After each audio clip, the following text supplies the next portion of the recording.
Right, boys, what are we doing here? Isn't there a title to win?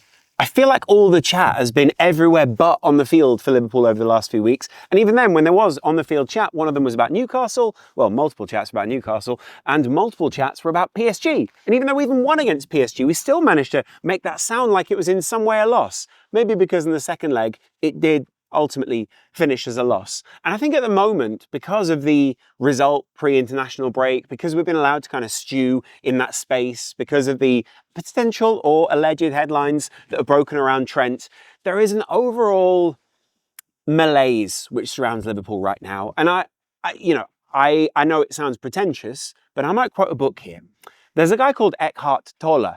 He has a really calming voice. Like, I can't stress, if you are going to read The Power of Now, his incredible book, which is basically about, if you look into the future, you're going to be worried and you're going to be unsure, or you're going to be so sure of what's happening, you're almost going to trick yourself into that thing not happening. And if you're living in the past, then, well, again, you're going to be really unsure because you're not looking forward, you're not living in the moment, you're looking backwards. And your ego is kind of worried about what happened in the past, reframing it, framing it correctly, all these kind of things.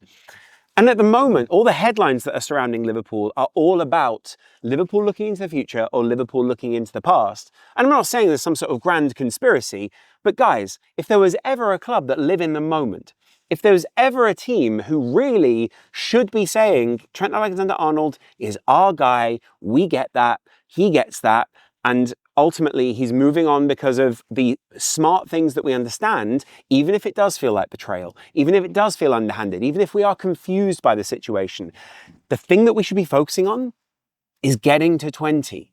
Because that's what this whole moment now is about, enjoying that moment. And if I read you some of these fixtures, I think there are moments that we're going to enjoy still to come in the season. And I think there are moments where they're going to need us. The power of now. By the way, his book is not about winning football matches. His book is very much about, if anything, completely disengaging the ego. But that's a whole other thing, right? Everton.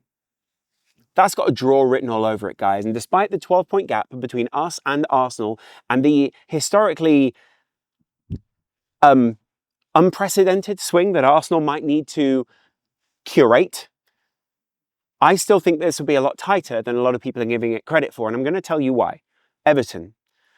Obviously, I want to be positive. And obviously, I'm going into that game thinking that is a team that we can potentially win against. That's at Anfield. There's revenge on our mind.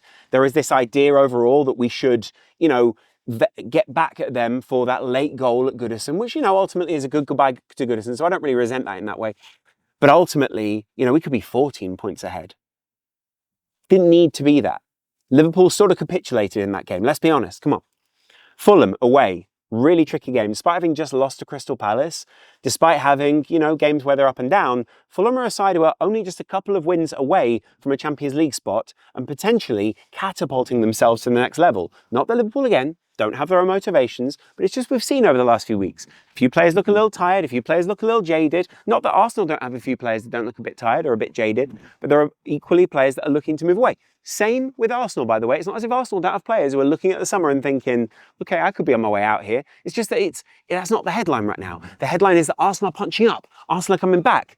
We have to counter those headlines if we want to be good fans. Sometimes, some people over the last few weeks have spoken about, and I spoke about this on my channel, it was kind of misconstrued, the video that I made about Trent. I was speaking about other people speaking about us, right? People seem to think I was telling fans how to feel.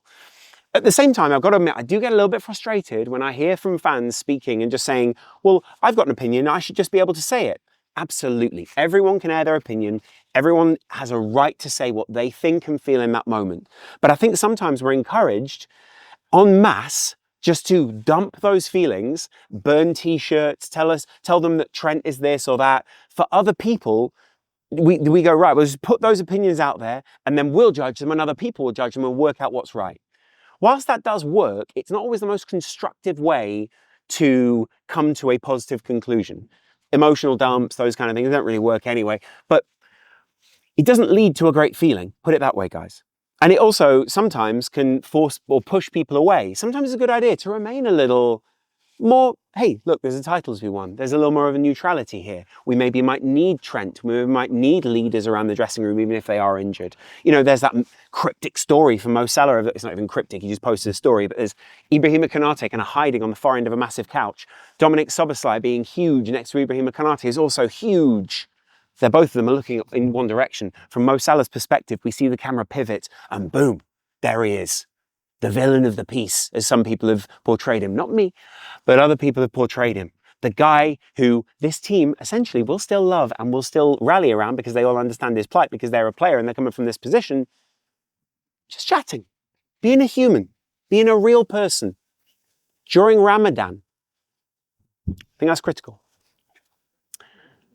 If I was secretly Muslim, and this is very much applicable to me, not other players in the team, and my performances dipped, say during Ramadan, and I couldn't say that.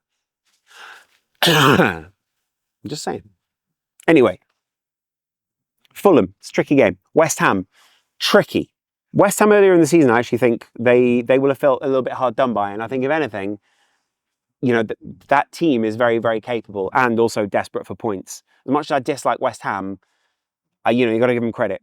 Leicester, stumbling block, need some, you know, Ruud van Nistelrooy narrative.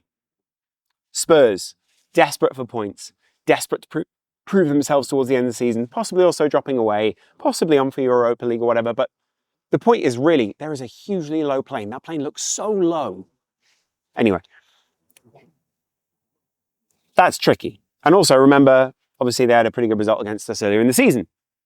Chelsea, vengeful, nasty, horrible atmosphere to go to. Immediately after that, Arsenal.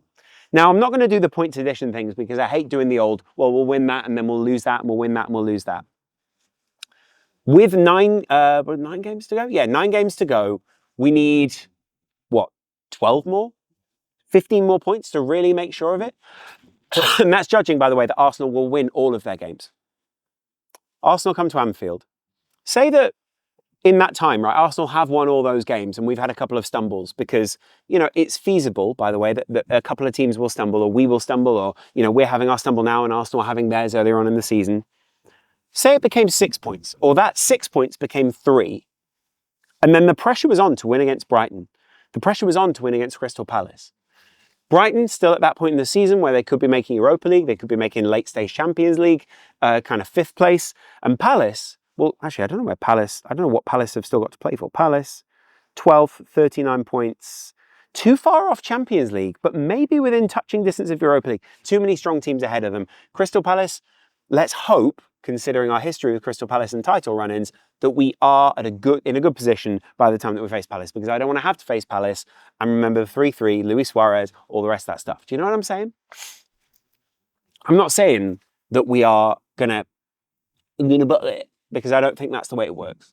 But I do think that a positive mentality and a shift in the way that we're speaking and thinking about the players will finish the end of this season and allow us to enjoy this moment.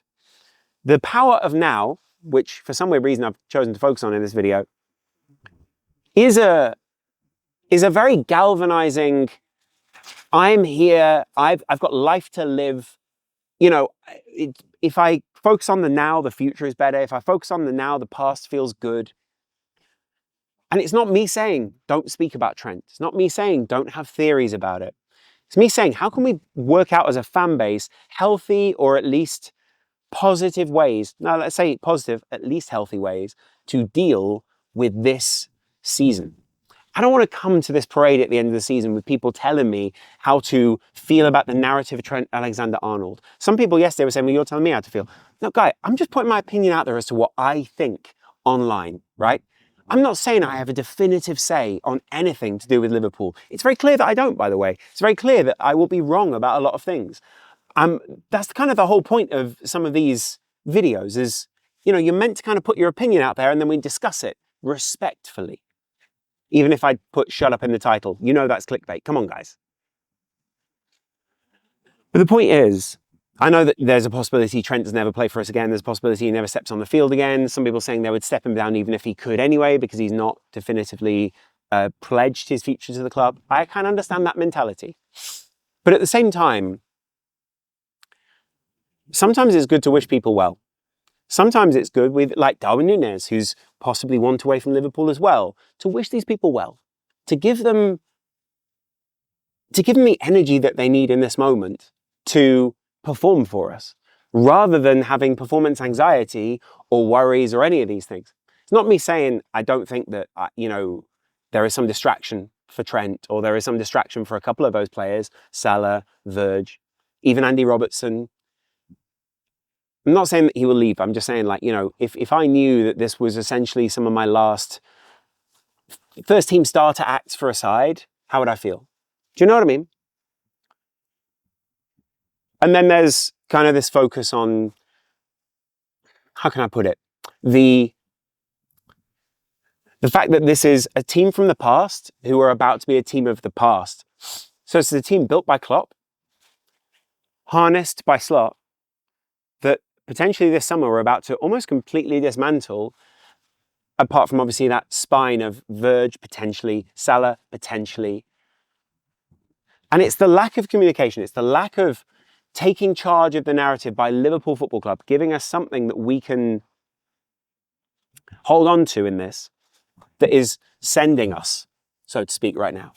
And that is hard. That's very hard to take, because it means that we feel, in that moment, you feel less powerful, you feel a lot more vulnerable, because you don't have anything to grab onto. When someone else says, what's the future? You're like, I don't actually know. When someone else says, is Trent staying? It's like, it's not that I don't have an inkling or I don't have a feeling. It's that I don't know.